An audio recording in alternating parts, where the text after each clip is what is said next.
Andrew, that link is the most current, the table.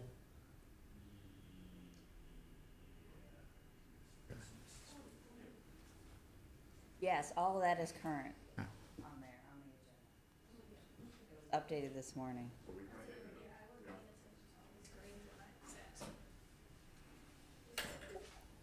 All right, well, can everybody hear me online? This is Andrew talking. Yes. Good. Well, good morning, everyone. Thanks for meeting with us. I just want to thank all of you for participating in this. As you know, we're on a very tight timeline, trying to get some decisions made so that we can ultimately get this to the commission. I know this subgroup has been thinking about this for quite some time now. And let me just say a couple things that I don't know if all of you are aware of this or not, but let me just share a couple thoughts before we actually dive in here. One is that with the passage of House Bill 107, House Bill 107 essentially has required three things of us.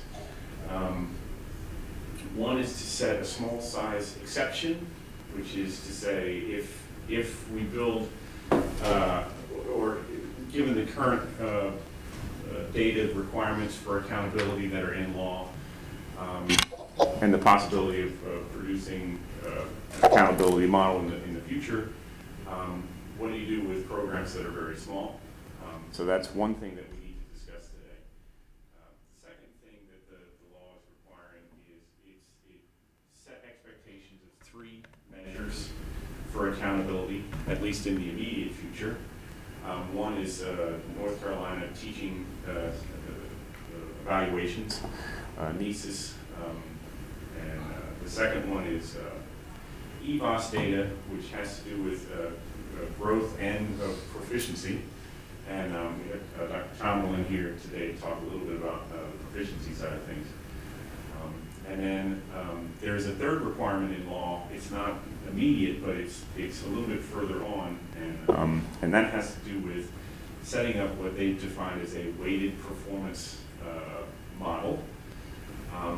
And let me talk a little bit about that. So essentially the way 107 has been laid out is they've essentially set up these three requirements in law for accountability. And they've also said in 107, we're hoping that you come up with this weighted performance model. And if you come up with this weighted performance model, we want to see it. You can't use it until we see it. And if we see it and we like it, then we also would encourage you to share how you would like to use that. So I'm interpreting that as, the possibility of a weighted performance model, not unlike what this subcommittee has been working on with the pyramids that we've been talking about over the past 6 months, to come up with a model that we can share with them and say, it's the will of the various stakeholders, and the recommendation of PEPC, the full commission, and ultimately the board, to say that this performance model, is potentially a better way of assessing the quality of educator preparation programs, and we would like to use that for accountability going forward. And to that end, they have said in law, in addition to showing that to us, give us a timeline for the potential implementation and how you might want to use it, and also suggestions to change the law. So it actually says in 107 that they are considering, whatever it is that ultimately goes to the bipartisan committee, that they'll actually consider that for making changes in law, which ultimately gives this subgroup the opportunity to put forth its best effort to come up with a model that makes the most sense. So, having said all that, I just wanted to level set there because I didn't know if everyone knew that was going on. It does also mean that there's this, very tight timeline for us to get everything put together between now and the next board meeting. We have to try and get, set thresholds for the three performance measures as well as the small group exception. We have to change the policy associated with that. We gotta get, ultimately the full commission recommendation that goes to the board. The board has to give it a blessing on first read, and then all of that is being pushed right now because while the law passed in July 22nd, the requirement for this all has to be in by October 1. So we have a very tight timeline on that, and then a little bit more wiggle room on the actual weighted performance model. So, given all that, let me just take a second and hand the reins over to Kim, and let me give her a minute to sort of walk you through all the materials that are actually posted now, because there's a ton of stuff that's on there, and I think it'd be helpful to just sort of walk everyone through what they have access to. Good morning, everyone. This morning I added the accountability model options with an updated standard deviation with 4 levels, and I sent that out individual to each group, EPPs, and then also the subcommittee, along with the sanctions policy and the accountability policy, so that you would have those as a reference for this morning, and those are both on the agenda, as well as feedback from Brevard College, NCACTE, and then UNC Wilmington, and NCICU, yes. And also that House bill itself, 107. So the point there is that, you know, we've asked a variety of stakeholders for a ton of input. You now have access to all of that input. In addition to that, we will be having a meeting this afternoon at noon, where we will be capturing EPP thoughts as well. Again, a lot of the feedback that you're seeing here will probably be reiterated at that meeting at noon. But again, I just want this subgroup to be aware that you know, this is the idea of setting an accountability model is a huge undertaking, as you all know, and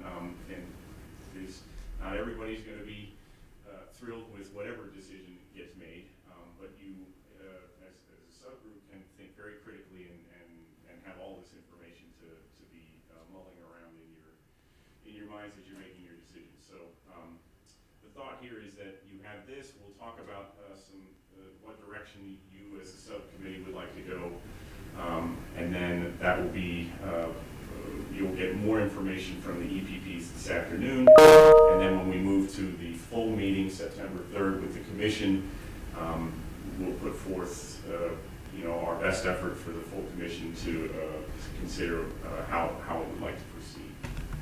Okay. Any questions about all that? I know that's a lot of information, but let's just pause for a second to see if anybody has any questions.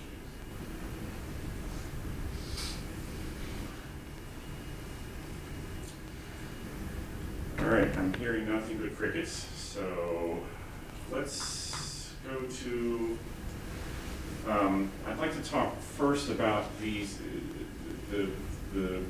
again, the real pressing things which are due in the immediate future. So let's take a look at the accountability models, actually the performance standards. So basically what you need to know behind the scenes is we took your information that you've given us over the past couple months when we created those dashboards, the pyramids, which was the weighted performance models. And we went to Dr. Bastian over with Epic. He partners with us from time to time, and apparently he's also on the call. And so he's been gracious enough to provide some information for us and sort of take the data that we have and convert it into a series of models. And I'm not going to go into the details here because I did a webinar associated with this. But I'd like to open the conversation first to talk about, I want to focus on the obligation which would be to deal with the sanctions side of things. So when we're looking at the Excel document, I'd like to draw your attention to sanction 1 with the 5 cutoff versus the 10 cutoff, the sanction 2, which is the 5 cutoff versus the 10 cutoff, and the newly minted, which we added this morning, the Sanction 3. And big differences between those are essentially the Sanction 1 model is looking at, let's see here. That one's looking at the data over 4 different levels, and it's basically the underpinnings are the state averages we set at the middle of level 3, and then we set essentially 10-point ranges between the levels. And then Sanction 2 model is essentially looking at the same data cut a slightly different way, where we looked at standard deviation, and we said that if you fall within 1 standard deviation plus or minus, you fell within level 2, and if you fell above 1 standard deviation, you would be level 3. If you fell 1 standard deviation below, you would be level 1. And then at the beginning of this week, I heard from a ton of people out in the field, and they said, can we see the opportunity, we have the opportunity to see standard deviation over 4 levels, because a lot of people like the 4 levels, but they wanted to see what the standard deviation was over 4 levels. And essentially, essentially what that is the same as the standard deviation of the 3 levels, except we draw a line right at the mean, and we separate level 2 into 2 levels. So that's essentially what you're looking at there. Now, the last time we spoke about this, and because Dr. Dempsey is here and he sort of straddles sort of this group as well as the sanctioned group, I know we had talked about the idea of, well, you know, if these are sort of absolute, you either are or you're not on each of these measures and all of these subgroups, that maybe we can only look at the bottom part of the sanction model. And that is actually not the case. We could still have the level system. We could still, you know, celebrate those that are thriving. We could still require accountability activity that occurs between struggling EPPs and thriving EPPs. And so you're going to see that in some of the policy recommendations that we made. Is we tried to capture some of the sanction side of things, because we could still do that given the limitations that initially we thought we couldn't do. So Yeah. okay. Yes, I think, yeah. Okay. All right, so let me open the floor here. Do you want to see if... so let me open the floor and just get out of the way here, and let's just have a discussion here. Again, what we're trying to do is think about setting the scores, or the thresholds by which programs will be held accountable in all of the sanction models that you have in front of you. The way Dr. Bastian and people at the department thought of this is that if you fall under the category of a level 1, that would be where sanctions would be placed.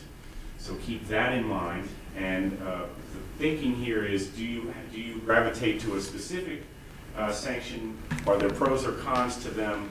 Are there other ways that you want to look at this, knowing that time is pressing, but keeping all this in mind? And the last thing I want to draw your attention to is we want to be sensitive to the fact that the legislature is wanting us to have a level of rigor here. So if we make things too easy, they're gonna call us out on that. And at the same time, we want to be sensitive to the fact that we don't cut off the pipeline and make things so ridiculously difficult that nobody can achieve that as well.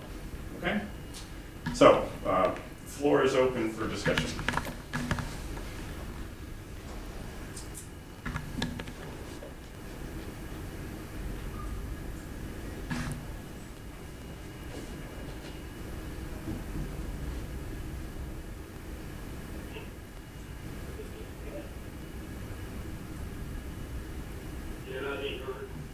You can. Yes. Dr. Easton. I don't understand the debate. The debate should be setting a standard high quality. If that doesn't measure up to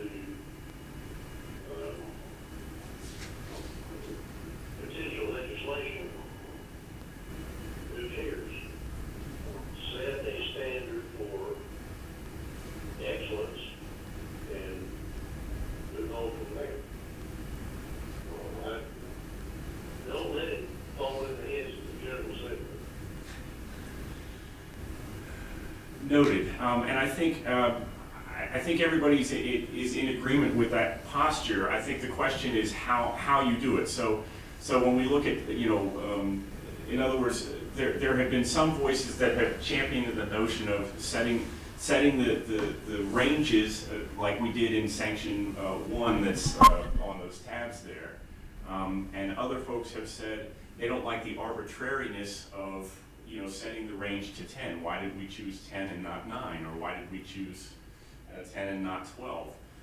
So there was some great... I'm novice in this discussion. I'm just saying, we shouldn't say, you're a 1 or a 3 or a 5 or a 7. We need to find out your performance level is adequate or above adequate or excellent. I don't know how you do that, but this is a critical issue that needs maybe needs more time. I'm not sure, but maybe you don't have more time. Well, I think what you're asking about, Dr. Houston, is addressed in these models. This is a statistical way of handling the data, and these levels that you see there. I mean, another way of looking at that would be, the highest level, level 4. You can think of those as exemplary programs, and you could think of the middle levels as proficient and accomplished, and you can think of level 1 as needs improvement. And again, setting models that have 4 levels is very familiar territory for the field. It's something that teachers are commonly assessed on, principals are assessed on. But I think what you're seeing here is. Go ahead. Oh, well, I can't not record it. At some point, we need to say, good, no. You either meet the standards or whatever the program, the person evaluation might be. Sooner or later, we'll have to hit a point where we just say, you didn't make it. Well, this model does that. In a sense, Sam, this model does do that. There's also models that, I think there's also points on the model that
Sam, Wait, Sam, I mean, other people weigh in, yeah, there is a yes, no vote from this, is that what or am I misreading it? Can we get others to weigh in? Andrew? yeah, Sam, and this is Van, the model has to be able to do two things, because keep in mind, this cuts across two subcommittees. One is to answer Sam's question. A program has met the expectations of the state of North Carolina, and that's embedded in the leveled system. So there's one, and then there's 2, 3, 4. The purpose of the 2, 3, 4 is, although a program may have met the expectation, any program can still get better. So the leveled system allows us to give feedback back to the EPP that, independent of your level of performance, there is still an expectation that you're going to continue to get stronger, and the programs that are identified as the strongest in particular areas can work with the programs that need to improve on that particular component. Yeah, I love the idea of getting better, getting stronger. How are we gonna, slow down, Western government? How are we going to, make sure that anybody, anywhere, can just come in and do the same things that any of our institutions are doing? How are we gonna make sure that in North Carolina, our programs of preparation are better than anybody else's? We love your view. That's exactly really what people on this call really want. This is a group of institutions represented that have been trying to work for higher standards. That's what it's all about. We want that. Andrew, I'd love you to respond to that. How are we gonna make sure the Western governors or whatever some of these startups are looked at in exactly the same way as everyone else? That is exactly right, yeah, so any program so if you recall, 599 allows more non-traditional programs to become EPPs in North Carolina.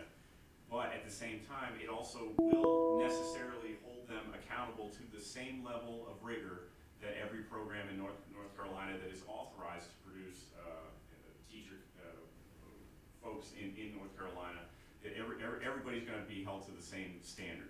So, yes, Western Governors is a new EPP in North Carolina, and yes, they will necessarily have to be held to the same standards and expectations as every other EPP. And I'm not, hey, look, I love the fact that people, I've been there and done it. I know how hard it is to find, the right kinds of people you want in the classroom. That's not my issue. I am not, in any way, I have no adversarial interest in, I don't know how to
Dr. Marr?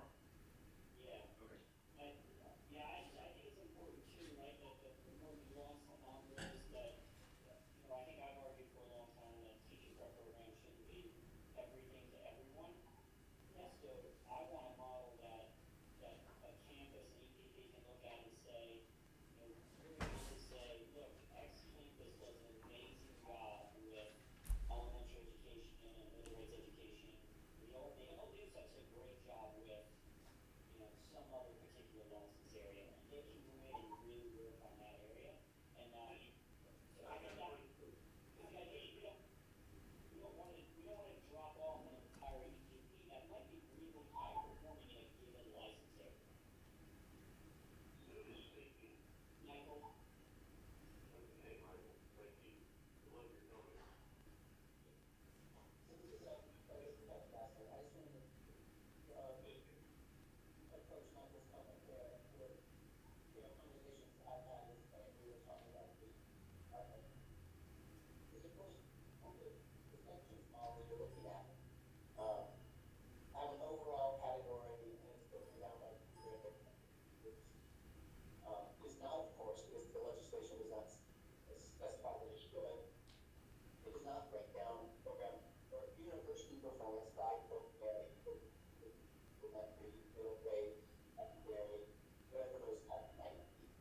And I think that's worth noting here. This model isn't doing that, but the legislation doesn't say that. Kevin, I'm hearing a lot of noise around you, and you're kind of cutting in and out. Can you hear me better now? Yes. I was simply saying that I agree with Michael in the sense that I think a model that provides information at the program area level, like elementary ed at NC State or middle grades at UNC Charlotte, is better than a model that just says, here's how NC State is performing or UNC Charlotte is performing. But of course, that's not what the House of Orleans document says. It talks about an overall, which you see on the spreadsheet, and broken down by race, ethnicity, and gender. So I simply point that out as I think, a weakness of the current sanction and even composite models at this point is not delineated in a way I think that would provide the most useful information to programs. Kevin, is there a way for us to get to that model, maybe not right now, but quickly? So for example, if this were to be presented and we were able to go to the General Assembly and say, hey, here's one of the flaws of this, that you're going to misidentify programs as being underperforming. But in fact, it's really one program. It's one license area. Or is that not possible in the way that we set it up? Well, I think that it is possible. I mean, within that overall category for any institution, of course, is accepting graduates from different licensure or program areas. I think it would require a set of people to define a reasonable number of program areas and how those licenses fall under them. Like elementary, you might not say middle math, maybe you say middle grades, and that includes math, English, science, social studies. I don't know, right? But I think we want to have a conversation about how you want to group licensure areas and programs in an institution. It is possible to do. let me jump in here real quick. One last comment. Yeah, sure. Because I think one of the challenges you could run into, and this is of course, not necessarily an NC State issue, but it could be on another campus where, for example, you've got secondary majors that might not even be in the college of education. They're actually located in a different college. And so disaggregating those and that creates some complications if my elementary ed is really high performing, but my secondary program, which doesn't even exist inside of my kind of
circle the wagons back to the model. So I think, Dr. Marr, I think what you're saying is exactly right, and I think there is a time for that, and that is when we think about the weighted performance model, which is due in February of 2020. That is a later expectation from House Bill 107. What is more pressing, and what I think Dr. Bastian was alluding to, was what we've provided in these sanction models here for you to look at is only the 3 performance measures that were expected in 107 to be done. And what we're asking this group to think about is, how, which one of these models are you gravitating to that seems to make the most sense and resonate with you, given some of the limitations, right? So I've heard from Dr. McIntyre, who was saying she and Laura Hart, Dr. Hart over at UNC Charlotte, seem to be gravitating towards Sanction 3, the tab 3, because it is the most diverse, I think is what she said. It had the most levels within the process there. So That is what I think we want, yes. okay, so that's what I heard from. Now again, you could look at these and say, Andrew, I think and Dr. Moore said it.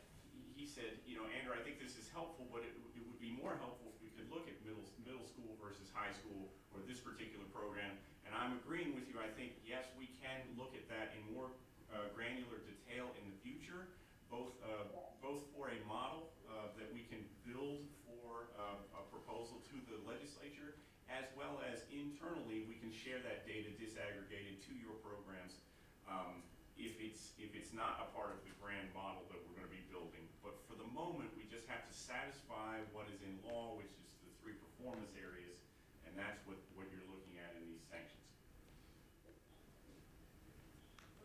So other thoughts would be helpful at this point in the options that we have in front of us.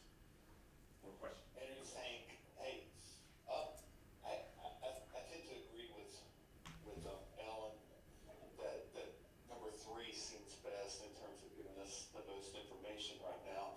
But I would say, and I think it's pretty clear across the system as I read all the feedback, that the composite models as we move forward would be a much more helpful way to go about it.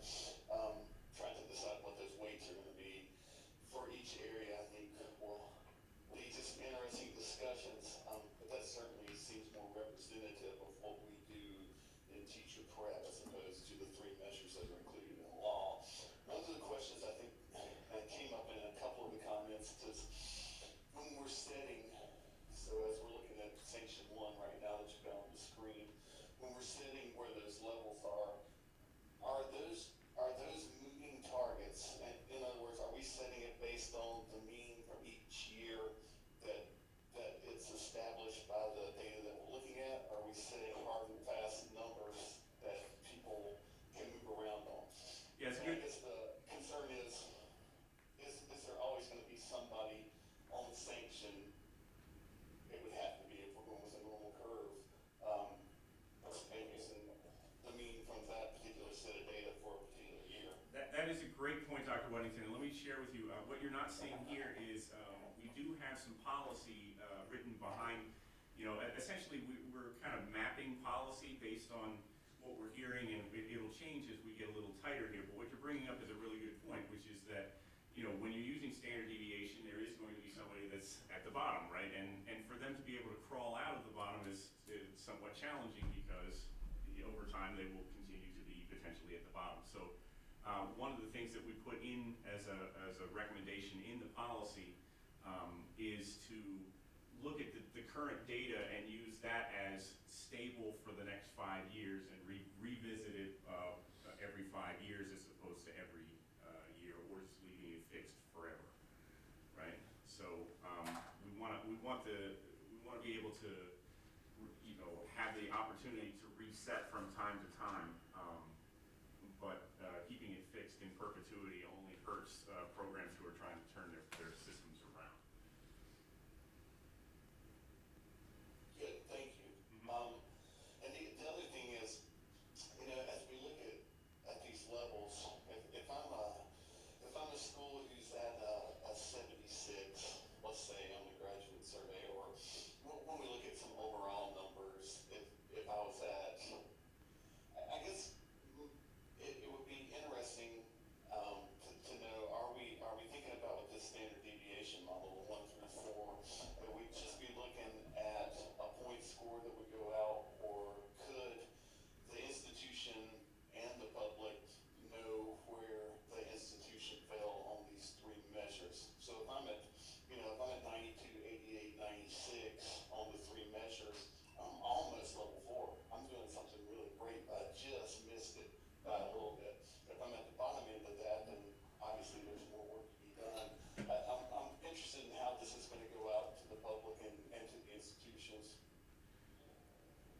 Dr. Whittington, this is Tom Tomberlin. That's a great question, and we would think of that.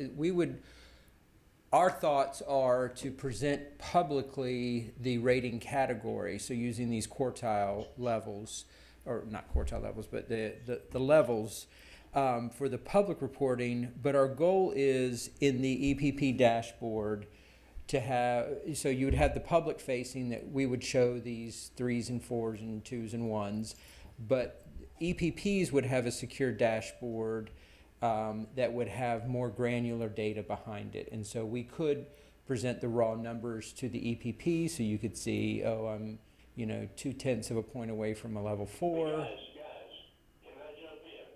Last comment, this is Sam Houston. Why are the universities not reported exactly like the public schools? A, B, C, D, you're at performance, you're growing. This is not fair. So We need to find a model that reveals to the public the same measures across some continuum. And don't tell me, and I'm including the community colleges, somebody needs to have a measure that shows a scale. You're doing well or you're not in some measured, legitimately measured category. Now, I know that also throws another wrinkle in the system. What's a legitimate, how do you measure?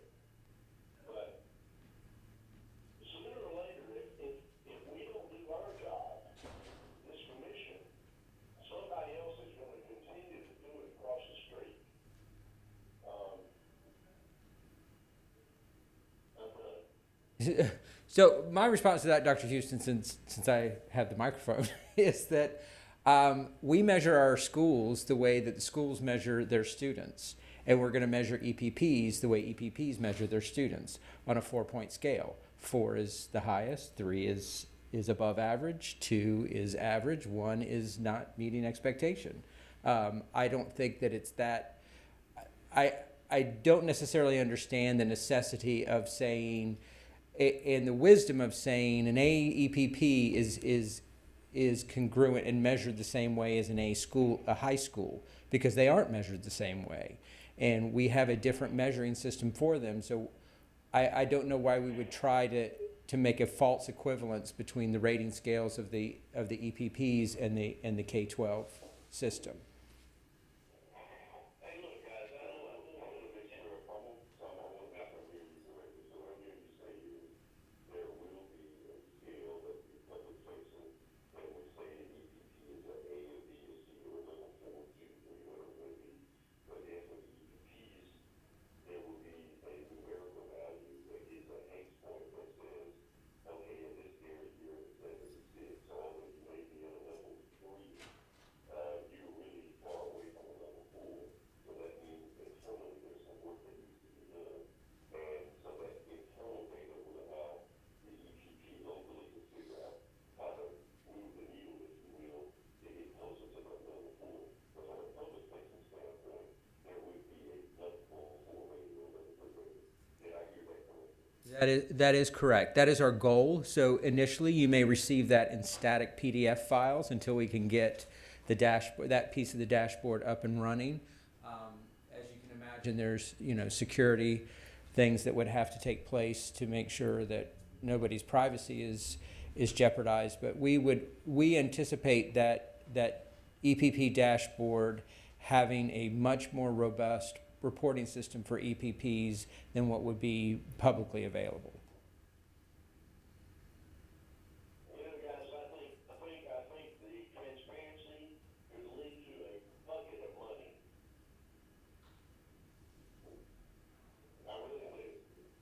Funding, accelerated funding for improvement, reward for performance.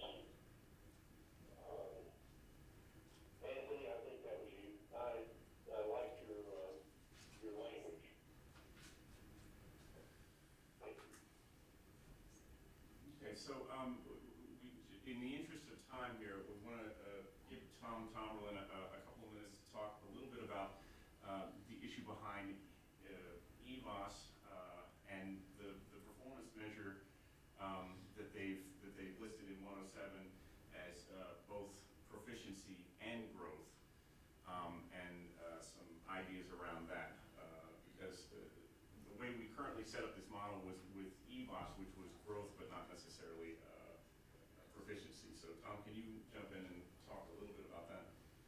Yes. So in our conversations with legislators around this accountability model, we had indicated to them that the inclusion of proficiency in the accountability model was problematic because we all agree that the goal is to get well-prepared teachers into schools that serve low-performing student populations, and so to include a measure of the proficiency of the school into which the candidate is placed seems counterintuitive, and so we anticipated that to be cleaned up in a correction. And if in the corrected version, it removes the statement where proficiency will be measured by EVOS, but it still retains proficiency as a piece that has to be measured in the accountability model. So now it doesn't state how we measure that and how we award any kind of points for that. And so since that is not articulated in the law and it doesn't seem like it's going to be removed in any kind of technical correction action, my thought on this is to basically invert the scale. If we're going to assign points to an EPP for the proficiency of the schools in which they're placed, I would recommend we give EPPs higher value points for placing teachers in low proficiency schools rather than, I'm sorry? I would say we would give higher value points to EPPs that place their teachers in lower performing schools, not higher performing schools. So I don't want to penalize any EPP for placing teachers in high performing schools. They need teachers as well, but to have some kind of additive or quality point bonus for placing schools, placing teachers in schools at different levels of performance. So we could do this the same. We could put schools into quartiles of performance. So a quartile 1 school would be your highest performing schools in the state, and then level 4 would be your lowest performing schools in the state. And based on the subjects that go into the school accountability model, that is your reading, your math, and 5th grade science and 8th grade science. So that's one proposal. The other way to address this is, so some of the feedback I've received from folks when I've pressed against this is, wouldn't we want to know if teachers being placed in those schools resulted in a change in proficiency for the students that they served in that year? Yes, I think that would be a great thing to look at, but I explained that would necessitate, you can't do a proficiency analysis based on changes in a grade level from one year to the next, because those two things are not related. What you would have to do is you'd have to look at the proficiency of the students of the beginning teacher in the prior year and measure changes in proficiency from that student group from the teacher's class in the prior year to the end of the current year, which is a really difficult analysis for us to do, and would require a lot of work. And I argue that it would be simply another measure of growth and would be redundant to the EVOS growth. So those are the two possible ways. So I don't want to say that because the latter analysis I just described is hard, that we can't do it. I just wanted folks to recognize that would take a lot of effort to pull off. So those are the two ways that I've thought about this. What I'm struggling with is, how would you incorporate the proficiency measure into the EVOS measure? Because that's one measure in the law, proficiency in EVOS. I don't want to do anything that kind of changes the EVOS measure, because that can get confusing for folks. So those are my suggestions. I am open to this committee giving me a direction, and I can come up with something a little more well-defined. But and I apologize, but we were hoping that that proficiency language would be removed, and we weren't prepared for having to actually incorporate it.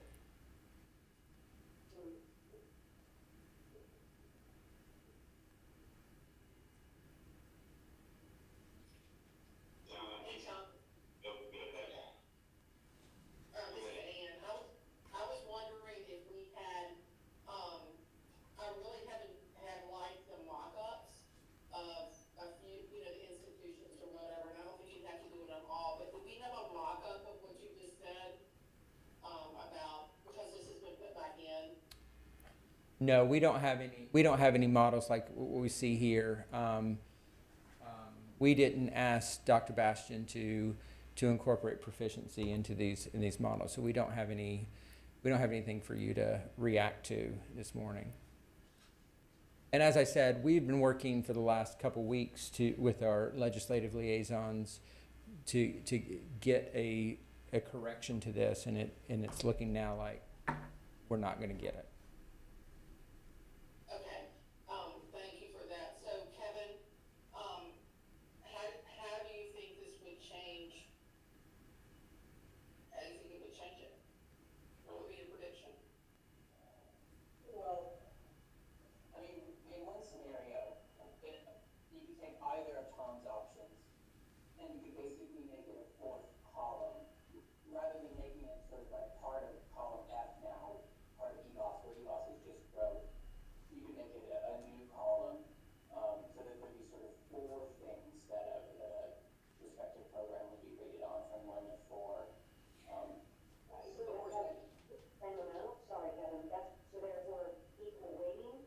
I mean, yes, I mean, all of these right now are weighted equally in the sense that, like, I mean, this all supports the idea that down the road, I think I am, at least personally, from thoughts of others too, it seems like there's a strong support for a composite model at some point as being something that's proposed to replace the sanction model. We just don't know whether that will happen. In a composite model, it's much easier to put in proficiency and weight it at 5% or weight it at some percent that a group of people feels appropriate, right? Yeah. But the sanction models don't give that flexibility, right? It is simply, these are 3 measures, it could be a fourth, they're all weighted equally. If a given program fails any of them overall, or for a group, sanctions arise. And that's part of the issue with the sanction models, for my I mean, in terms of Tom's 2 solutions, I know it will work. I would prefer, from a research and empirical standpoint, the second one, right? I mean, you sort of look at where a given teacher's students were last year in terms of proficiency, and then you look at where they are after he or she was done teaching them from a proficiency. And I do agree with Tom, though, that has, it's not a perfect substitute, but it is somewhat of a substitute for the growth that you see now in EBOS and column F. I think the school they go into, sorry, to be honest, I think the school they go into, though, I mean, is not, while you can measure school proficiency, it's not probably really the idea of how these teachers are impacting students. That's more about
will arrive in a scenario where you, in some form, your programs are rated 1, 2, 3, or 4. Of course, it is going to introduce a scenario where, I don't know how people feel about rounding or other things. People won't necessarily be a whole number, right? If you have two measures in there and you're weighting them different ways, suddenly you're not a 3, you're a 2.87, right? And so it introduces a little bit of uncleanliness. I mean, in that way, just not quite as neat. But it is a way to go to do that. Yeah, and I would just to be clear here, and I know I'm having some fun with this piece of legislature, and I'm sure it would not go over well. I mean, I would put EBOS at like 0.9 and proficiency at 0.1. Because then you actually incentivize teachers to go to lower performing schools and just. Very nicely said. So, while I don't disagree in philosophically with that statement, Mr. Lakis, I would caution this subcommittee that when you take this to the full committee, you will have LEAs there who are currently operating under a model that says proficiency is 80% and growth is 20%. And So we don't want to replicate what's wrong. no, I'm not saying that. I agree philosophically. I think you need to think about the implications of turning to your colleagues in the LEAs and saying, we're going to measure it this way when you measure it that, though you are held to that standard. I just, the implications of that, I'm happy to be a part of that discussion. I just think it will cause some discussion. Not that I disagree. I want to be very clear about that. You're probably right about that, but again, I don't know whether the implications of that outweigh doing what is philosophically and ethically and morally right. We really want to encourage our candidates to teach in high quality schools. And I would, Go ahead, Michael. I agree, and I would add that, we hear pretty much regularly in the full committee about the teacher shortage. And any model we put in place that closes up the pipeline or reduces the pipeline, I think is going to go over negatively. And so I fully agree. I think just because that one model is out there and it's a bad model, I think school performance rates in general are a bad idea. So I don't want to replicate a bad model either. All right, so we're running up on a hard stop for some folks here. It seems like, while we didn't get complete consensus here, it seemed like a couple of folks were leaning towards the sanction 3 as a possible option. I would like to, just as we think about the coming days here, it sounds to me like Tom and Kevin Bastian and Kim and myself will have to do some work around maybe coming up with something to deal with the proficiency and a couple of different models there. We'll get that out to you as soon as we can. I would just, if you can just entertain just a couple more minutes here, I'd love to hear any thoughts that you have on the small group exception side of the equation. We're obviously going to be asking that of the EPPs this afternoon. We'll get you that information from folks. But what are your thoughts about the, so once we set up this model, forget about what the model is for a second. It sounds like it could be sanction 3.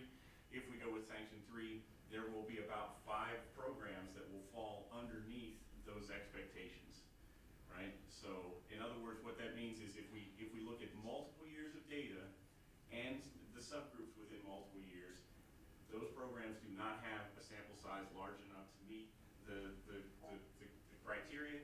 And if we look at them overall, they do not have enough sample size. So what are you in favor of as an exception for them to still hold them accountable? I think with Kathy, maybe you would have to go with the case studies. The idea of case studies and then doing what? Looking very specifically at what? Well, I guess, you have some rubrics developed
Smallness is not an indicator of quality, Right. either way.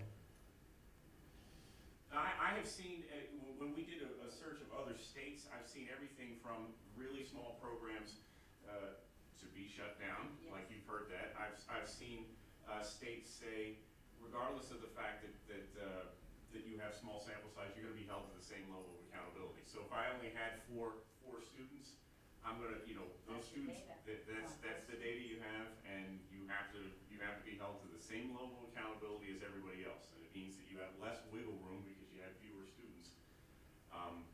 So I've seen that. I think all, if any of those programs are getting state funding, they should be shut down. The state funding should go to our programs that we know that work, and they shouldn't get room or since nothing. But just to make sure, this is Van. I use that language because I didn't know that this conversation would go that way.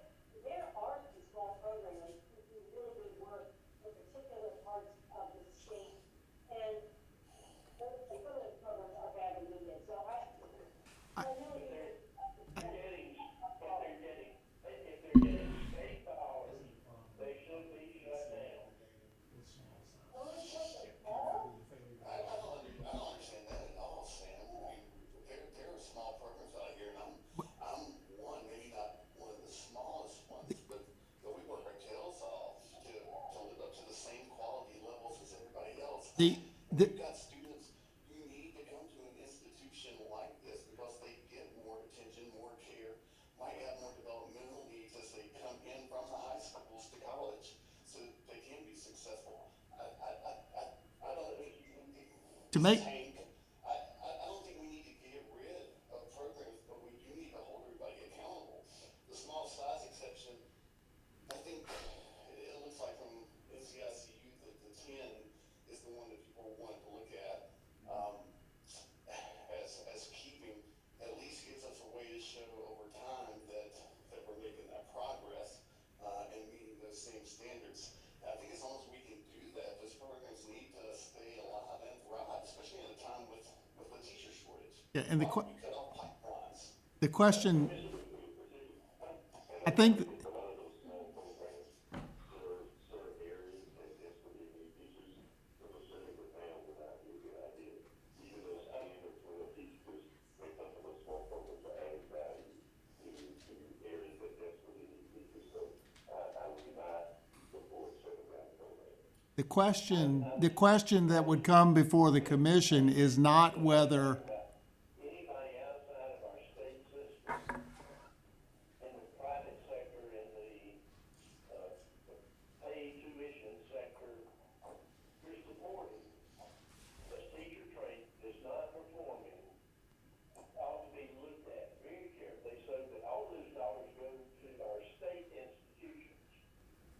I think we have gone down a rabbit hole. The question is not whether every PPP will be held accountable into the expected level of quality. The question is how the data is constructed in small sample sizes because you cannot protect the confidentiality of individuals given the size of the sample in some cases. So how do we have a plan that can be publicly facing but protects the identity of individuals in small programs? I don't think anybody believes small programs should be held to a lower standard. It's how you publicly face with that data. It's probably better that I stay off of these calls with this committee. I don't think that's the case.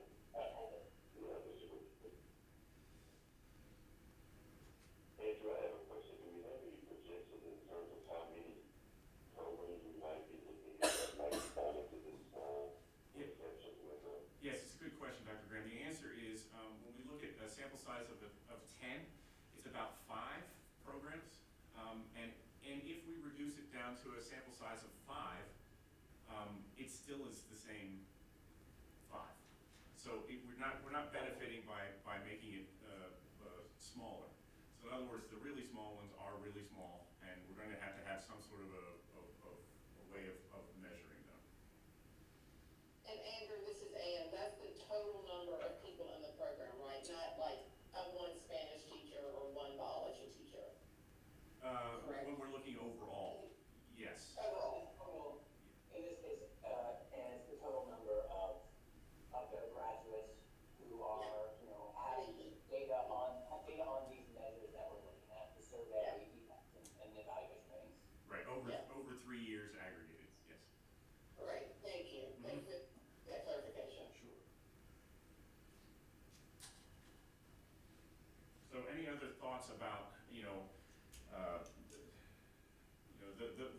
the one piece of feedback I heard from the community so far, and again, I haven't looked very specifically at the all the feedback that's been coming in, but the one thing I heard was this idea of, despite the fact that they are small programs, still holding them to the same level of accountability. So if you only had 4 or 5 students, that's fine, it is what it is, and we'll run the same analyses that we would for a program that has 1,000. And the fact that we're converting that into levels, and talking about it at levels, then sort of protects their anonymity. So that's the one area that we've heard so far. But I'm open to any other suggestions, and I also am sensitive to the fact that we're running out of time here.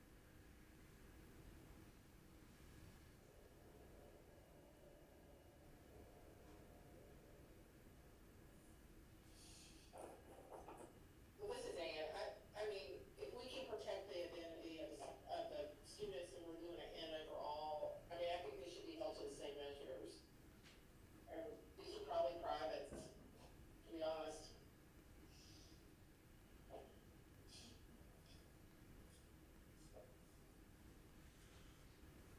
Andrew, can I ask one policy process question?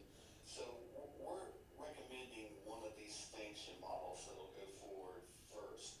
That if it's accepted by the state board, will we use that sanction process this year to look at IHEs, or do we still have a chance to change to a potential composite model in February that would be used? Right, so let me again, a careful review of 107 is in the best interest of everybody involved, but you're right, Dr. Whittington. What's going to happen here is we're going to put our best foot forward to meet the spirit of the law and say that one of these sanction models is going to be the way we're going to move forward, and that's what's going to happen. We're going to set this up. The law also says that the department does not issue sanctions for a couple of years. So if nothing else changed, we would then provide information. We would set up a publicly facing accountability dashboard that would say that this is where folks are, and we would not issue sanctions. But if there were folks that fell within the sanction area, we would say, if this was a year we would be giving sanctions, you would get a sanction. Now that's under the assumption nothing changes. The other provision that's in 107 is that we can take our pyramid dashboard, our differentiated performance weighted models, and we can propose a much more holistic and interesting way of looking at educator preparation programs to the bipartisan committee. And if that's something that looks of equal rigor and is meeting the needs of the accountability and is publicly facing and can be consumed in just as much transparency as every other system that we have, then they are apt to change the law to accommodate that newer, more preferred model. And I'll give you one area that comes to mind is EdTPA and PPAT. That's an example of something that everybody is now being held accountable to, and is not one of the measures that they've put into their existing system. So that's like one quick example of something that we could draw their attention to as another measure that's in there. But the point is that's for future conversation, and it can possibly change, Dr. Whittington. But our first foray is to say this is the way we want to go, and if nothing else changes, we're okay with that. Thank you. And currently, this would go live July 1, 2021. You mean for sanctions? Yes. Actual sanctions? I believe that's correct. I think it's 2021. And again, is anybody opposed to sanction 3 at the sample size of 10 for the moment? I heard two voices for it and then no voices opposed. Is anybody opposed to that? And if they're not opposed, then we can move forward with that direction.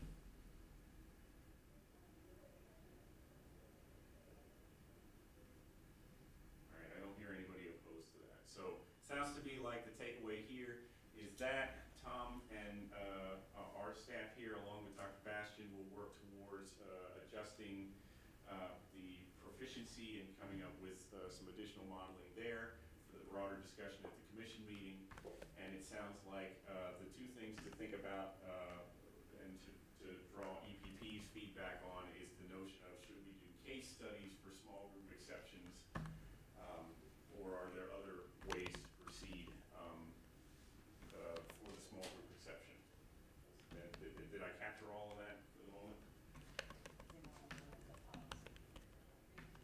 So the other thing that we'll do is, at the end of this meeting, we'll take a look at the policies that we're starting to build. Again, the policies have to do with 013 and 008. And Kim has sent those out to you for you to look at. Essentially what we're doing is converting these discussions into actual policy. And you'll be able to see what we're doing there. And that'll be part of the discussion next week with the full commission. So we'll try and get these additional materials out to you as soon as we can. I'd love to continue the discussion, but for the moment, I think I want to be sensitive to the fact that we're already over time. Any other comments for the cause? Thanks for the conversation. Thanks, Ann. Great fun, guys. Except for Houston. Yeah, thanks. Thanks, everyone. All right, thank you, subcommittee. We'll be in touch soon, and Talk to everyone on Tuesday. yes, and feel free to sit in on the